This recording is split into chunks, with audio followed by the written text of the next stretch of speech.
this beautiful title of Embrace Conversation. So we're having these embracing conversations today. And so I welcome Karen, Gail, and Lisa joining us today. So Gail, I wanted to start with you. If you could just kind of give us a little bit of information about what has all brought us all together today. This article, this beautiful article that you've brought to the table, or I wouldn't say beautiful, this impactful article is a better way to say it. Can you tell us a little bit about it? Well, the article originated through discussions with our diversity initiative, and of course, the work that we do tries to tie back to young women with breast cancer.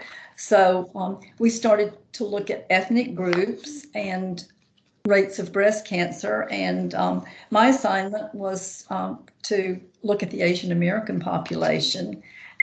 So to do so, I went to the Center for Disease Control to do a little bit of research, and it evolved from there. Excellent, Gail. I am so excited about this committee that you guys are participating in. I mean, it's such an important part of this organization, and we really encourage everyone to participate in this. Karen, I would love for you to chime in, because you and I were in a meeting the other day where you brought up this idea of, helping to ensure that we are remaining inclusive in the ways that we talk about that we want to be inclusive. Am I accurate in that representation of what you said, Karen? Yes, you are, Melissa. Tell me a little bit more about that, Karen, about what your thought is about bringing inclusivity into the organization, highlighting it and making it sustainable. Well, as you know, Melissa, at Here for the Girls, we treasure love above all. And, it's really important to us that we are seen and that we are actually an inclusive organization for all young women who have been impacted by breast cancer. So for me, that is a top concern. And I just want to make sure that all women, no matter who they are, where they come from, that they know and understand that they will be welcome at Here for the Girls with open arms, and that they all will receive the same level of loving support from us.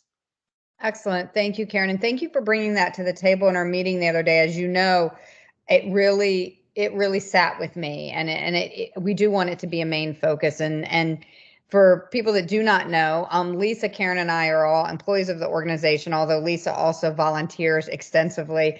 But Gail is a loving volunteer of the organization. So we're just so excited to have you on that committee, Gail. Gail, can you give us a synopsis of the article based on your research from the Center for Disease Control? And if you're reading straight from the article, that's okay. Just let us know, what you came up with.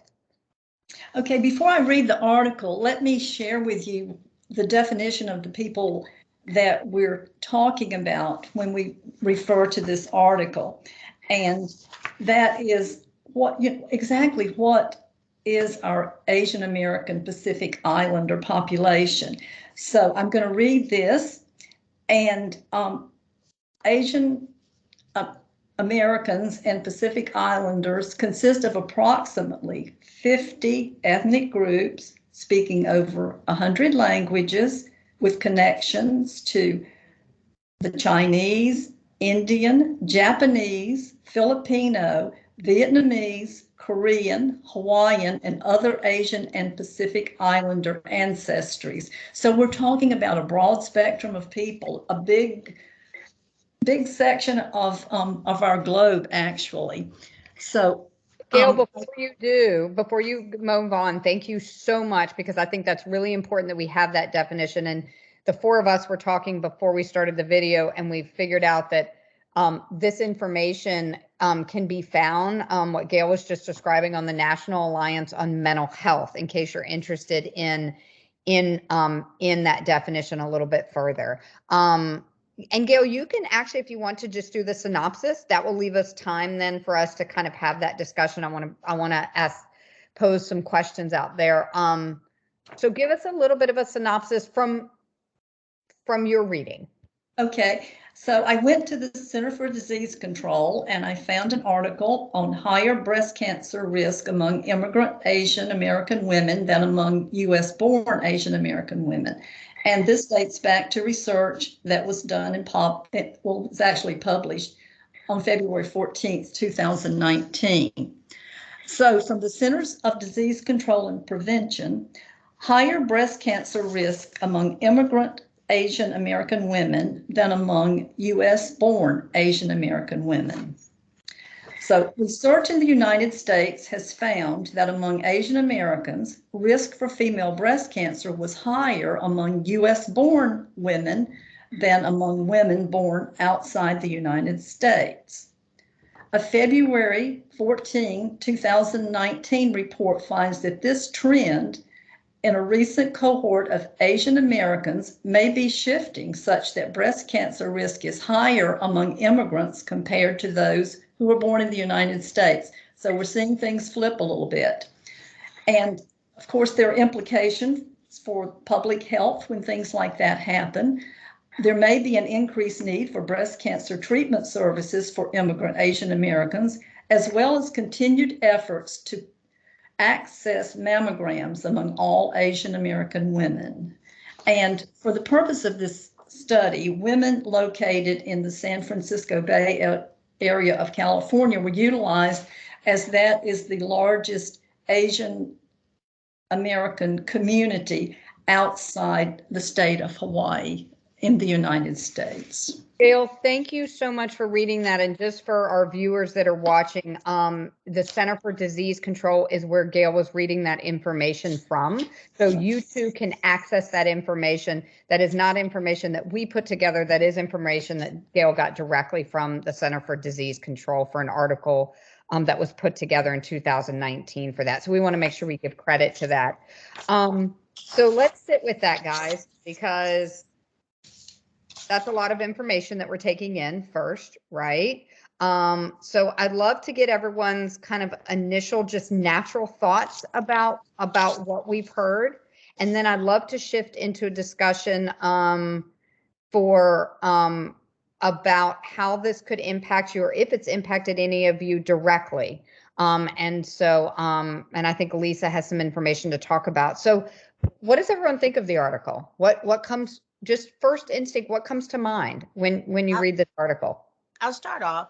Sure. You know, when I think of it, for those of you who don't know, my daughter is Asian American. She was born in China and was adopted. She was adopted as an infant.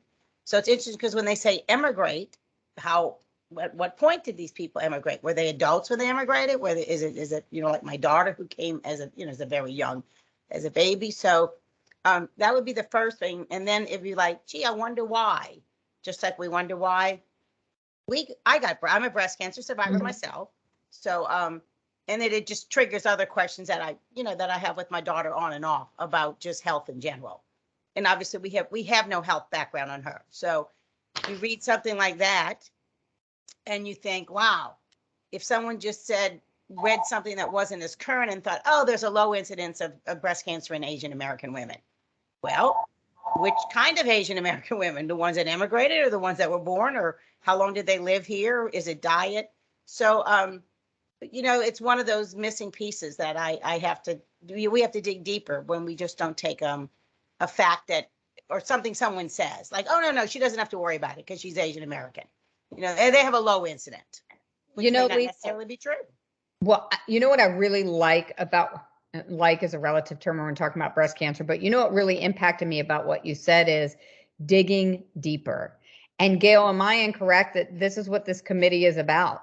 This is what this committee was put together for, this idea of how do we dig deeper into the needs of our members based on this diversity that we want to embrace, that Karen was speaking of with inclusivity, and how do all of these pieces tie together if we really think about it?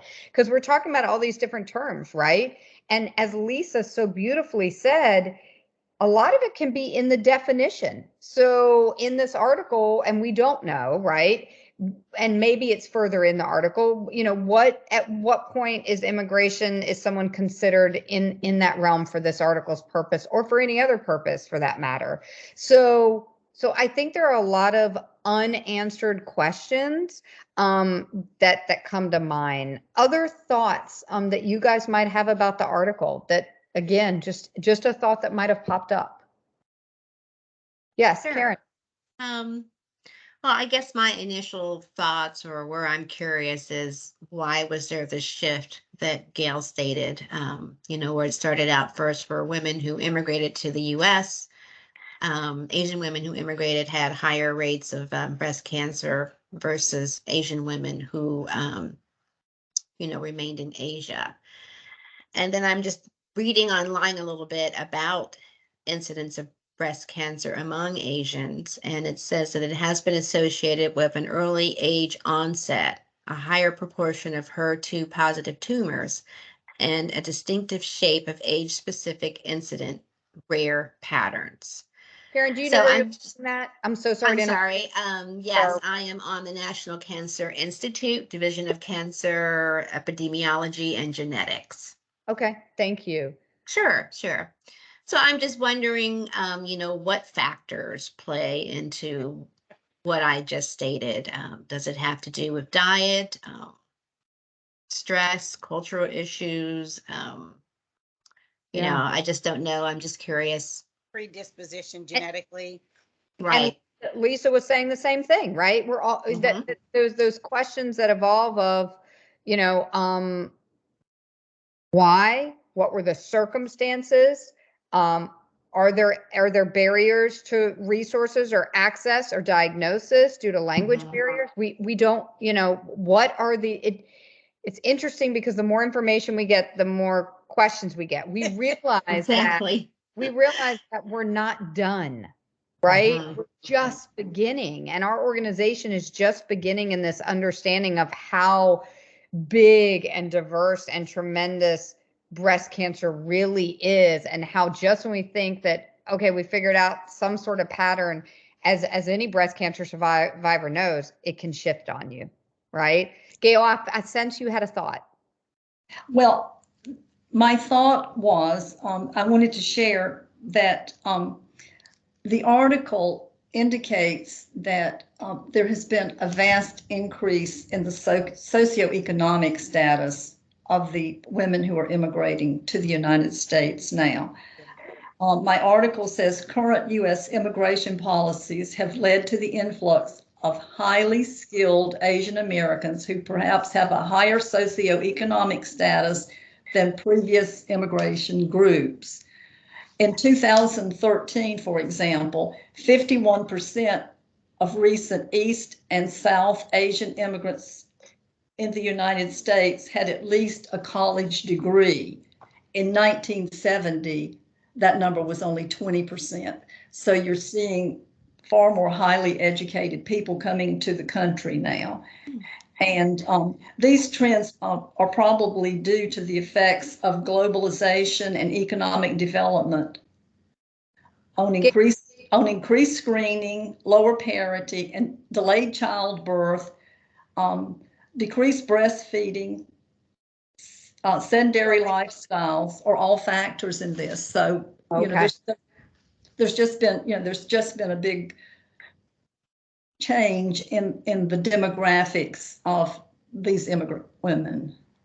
So the question then that I have, that I pose to us, because our focus is our organization, right? Not that our organization actually doesn't have a larger impact in the world, because it does, right? And so that's always important for us to remember. Everything we do, everything we put out, this video that we put out, it will impact other individuals. So with that being said, I think one of the main things that comes to mind for me is I want to hear more from people that are facing a breast cancer diagnosis that are an Asian American, right? I want, as they feel comfortable, I want to hear more from them and their experiences and what they think of this article and what they think of the impact. Because as the four of us discussed before we got on this phone call, we can only speak to our specific situations, those of us that have had breast cancer. And so We need to hear from more. We need to hear from others. And we need to know, are screenings readily available, especially mammography, and are paths to treatment available to them? Mhm. Exactly. So here's what here's my challenge for all of our people that are all of our viewers right now. My challenge is we need to hear from you, and we want to hear from you. So in order for our organization to be able to serve our members in the most effective way for them, because one of our mottos is that we meet our members where they are on their journey. Well, as Gail brought up today, everyone's journey is different based on a multitude of circumstances. Lisa spoke to that, Karen spoke to that. So in order for us to meet our members where they are, we have to hear from our members. So we want to hear from you guys out there. We want to hear about your experiences, even if they're not like my experience or like Gail's experience or like Lisa's experience. We want to hear from your experiences, and our employees, you know, even those of us that have had breast cancer, that doesn't mean that we understand your breast cancer. We want you to teach us. So although Gail and I and Lisa have all had breast cancer, that doesn't make us experts. You're the expert in your breast cancer journey. And then Karen, I would love for you to kind of take us home with this idea again about, as you feel comfortable with this idea again about inclusivity and the importance of that throughout the entire organization with everything that we do, because you're seeing this from the services end, right? You've been in contact with members, you've been at events. You're also seeing this out there with the grants and the grants that are being written and the needs. So when I say grants, I mean the needs out there in the community. Tell us a little bit about how inclusivity, how that's playing in and how important of a factor that is now. Sure, Melissa. Well, I think you said it really well, and I think, as we all know now, that diversity, equity, and inclusion is something that has become not only an issue for Here for the Girls, but it is actually a national issue. There is a movement to make things more inclusive all across the board. And as I said, we are no different at Here for the Girls. This is a top priority for us, and we just want all young women to know that you will be welcomed here. And please reach out to us if you need us, wherever you are, as Melissa said, on your cancer journey. We are here for you. That is so beautifully said. And I will end with this one statement, and that is, I want to acknowledge the fact that I am sitting up here with all of you wonderful individuals talking about a population of human beings, and I am not an Asian American. And I think it's really important for me to acknowledge that. And that's, a lot of people, they shy away from kind of putting that out there. But what that means is I can talk about it and I can advocate and I can walk beside people. But it's also equally important for us to hear from our members about what their particular needs are, because I don't want to presume to know what your needs are. I want you to tell us what your needs are, or allow us to empower you to figure it out. And that's what we're here for, is to support you along your journey, in whatever diverse way that is. Any final thoughts from anyone before we end today? Lisa. I know today, the article was focused on the Asian American. I mean, that's what the scientific study was. But we want to hear, because just look how many ethnic groups they talked about within the Asian population. It may be some other population in the, within our organization or that they're part of, that we want to hear from you, so we know whether that population is being served, and then how it might be different than, say, Asian American or Caucasian or African. So, I mean, it really is a reach out to hear from our members about their journey so that we can be as diverse as possible. Absolutely. I think we want to serve all women and ensure that they have the best access to screenings and care, no matter what their race, creed, or country of origin is. We're here to serve everyone. And learning more about how we can do that is important, right? It's one, Mhm. it's beautiful to want to be able to do that, Gail, and that is so beautifully said. And now the time comes where we figure out, how do we do that? And understanding the various cultures is a big part of that too. Absolutely. So there's this idea of cultural humility and cultural awareness. There's this Mhm. title called cultural competence, and competence sometimes, that's looked at in a certain way because it says that you're competent in that area.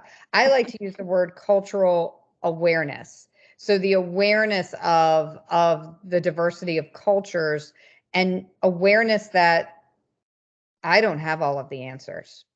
I don't. And I don't need to, right? That that's okay, because everyone is the expert on their own journey. So, Yeah. all right. Thank you guys so much for joining me today. Thank Thank you.